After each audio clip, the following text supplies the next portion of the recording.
Turn this box unharmed or die a painful death. See, this is how much of a tool I was back in 1993 or whatever.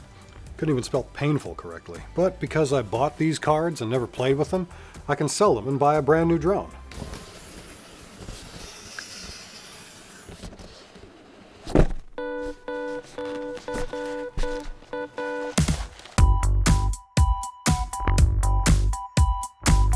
I'm just geeked about this and thought I'd share. Plus I get to use it for work. Like now, when I'm in Florida.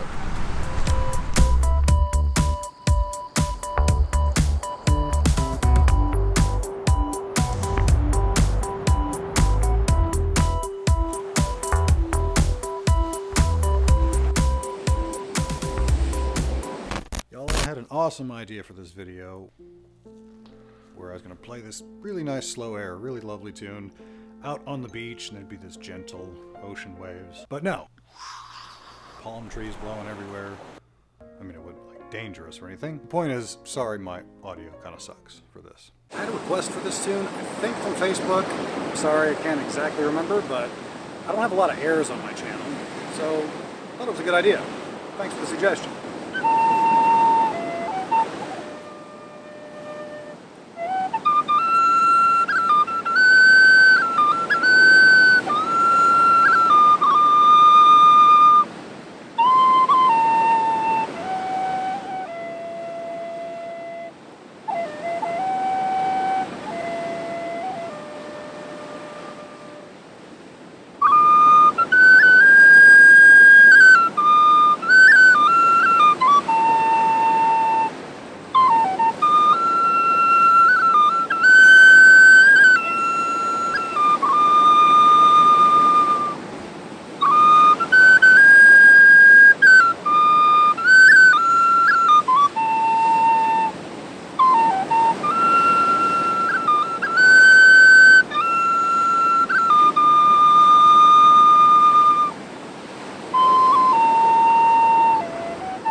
Catch that? I switched whistles halfway through. I've been messing around with these since I've been on this trip. Brought them with me, and I've been playing them a bunch. And I guess my conclusions haven't really changed that much since the last video I did, but they're both really good whistles. And they come with this handy carrying case pouch thing, which I think I forgot to mention in the last video. So in case you want to roll around with tin whistles on your hip, you've got the options. Look, it has a belt loop. Pretty sure the tide's coming in, so I'm gonna get the hell out of here and teach this tune somewhere else. Yeah, better. I really was about to get dunked on by the ocean there. So airs are weird. I don't teach a lot of them on my channel just because they're so based on interpretation and kind of putting your own spin on it. So that's what I'm gonna do here, is just kind of break down how I play this tune. I'm not going to teach the actual melody. One, it's slow enough, hopefully you'll be able to just get it by ear anyway. And two, it's really more a matter of the ornaments and the interpretation and that kind of thing, rather than just the basic melody, because the basic melodies are hopefully fairly simple and straightforward. So let's break it down. First part goes like this. So you can use a lot of slides with airs, but you're not limited to the slower ornaments, and you can do a lot with them, rolls and everything else. So, but I would start with a slide right off the bat.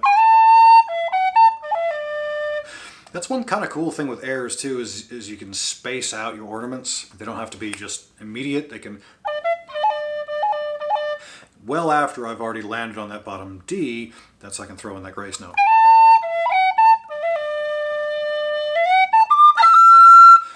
That's one of those phrases that's fairly interpretive. You could slide up to that note, you could cut. I kind of like the short roll. Those sort of turns, trills, I don't know what you want to call them.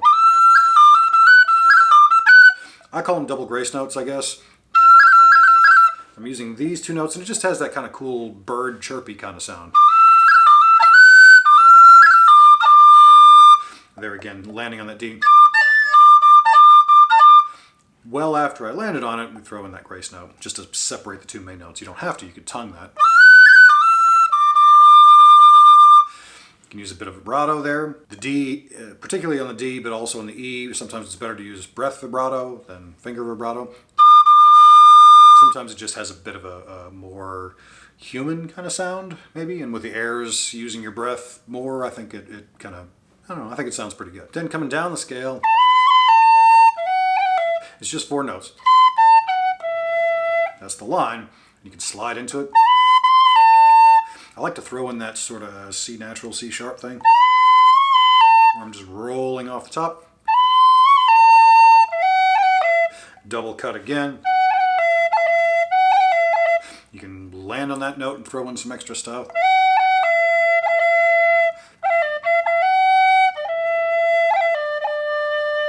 A lot of the same ornaments I'm using fairly repetitively, the slides and then the double cuts. The main thing I would say is don't let the ornaments conflict with the melody. At the same time, they're fairly essential to a tune like this, because otherwise it's just a fairly slow collection of notes. So the ornaments are what give it your take. This is my take. Now the B part, and that is one kind of interesting thing with airs, is a lot of times it'll go A, B, B, A. I assume that goes back to the songs, the Shannos version of it. Not entirely sure about that. So the A part finishes on the low D, jumps up the octave to the high D. Hopefully you're working on your octave jumps. That's how it finishes. I'll usually do a short cren.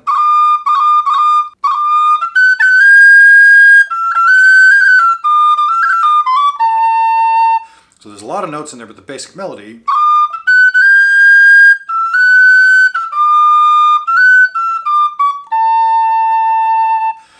So how you fill those gaps and those pauses, that's part of the stylistic part. So what I'll do, I'll slide up to that high G, and sometimes I'll cut it because it is the highest note you get to in this tune.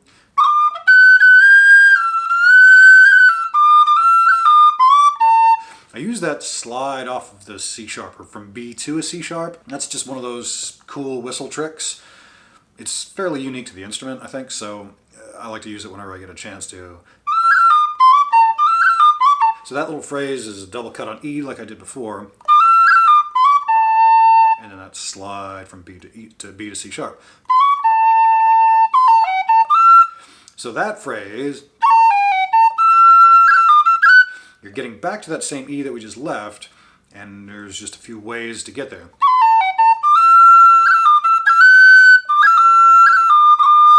That thing on the E, it's a combination of a tap or a crossing noise, depending on how you're looking at it, tap, and a short roll.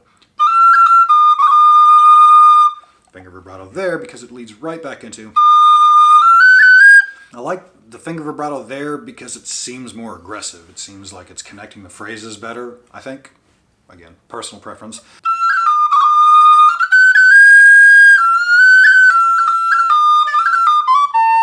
same line there.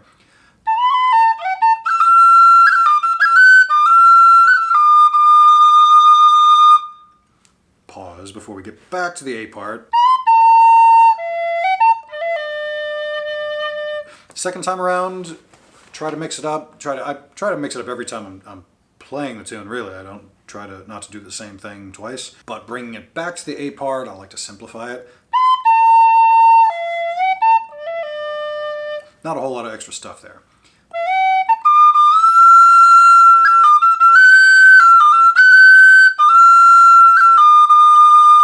It's kind of cool stringing that whole phrase together, keeping it all one piece rather than stopping for a breath. Breath control is pretty important in airs. Obviously, making sure you have enough air to get to the note you're trying to hit, but really more about phrasing and how you're going to connect these things together. Making sure you're taking the breath when you want to rather than just because you run out of air. That, for me, would be a nice long phrase.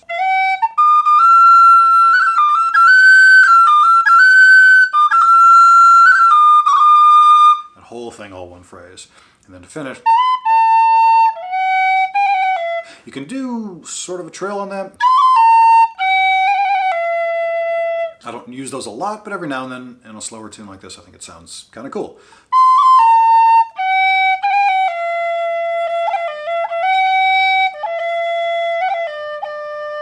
There's a tap in there that probably has the feel of an unnecessary thing. That. Maybe it is unnecessary. It's one of those that I think just sets up the next phrase.